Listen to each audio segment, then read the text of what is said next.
সিরাতের পোল পেরোবে এরা, যারা বাড়ি থেকে 2 মিনিট রাস্তা পার হলে মসজিদ দেখতে পায় না, এরা নাকি 1500 বছরের পুলসিরাতের পোল পেরিয়ে আল্লাহ জান্নাতে যাবে।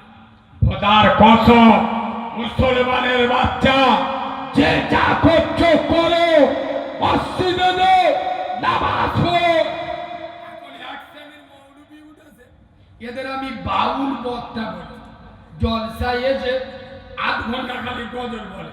এরা আবার বলে বাবা সুদ খেলে নামাজ হবে না, মদ খেলে নামাজ হবে না। আচ্ছা আপনারা জ্ঞানী মানুষ বুঝে বলুন তো, এখন তো প্রতিটা গ্রামে, শুধু আপনার গ্রামে না, এখন প্রতিটা গ্রামে 100-র মধ্যে 99টা বাড়িতে, সে বন্দর লোন হোক, গ্রুপ লোন হোক, লাইফ ইন্স্যুরেন্স হোক, পঞ্চায়েতের লোন হোক, কোনো না কোনো ভাবে সুদ ঢুকেছে না ঢোকে।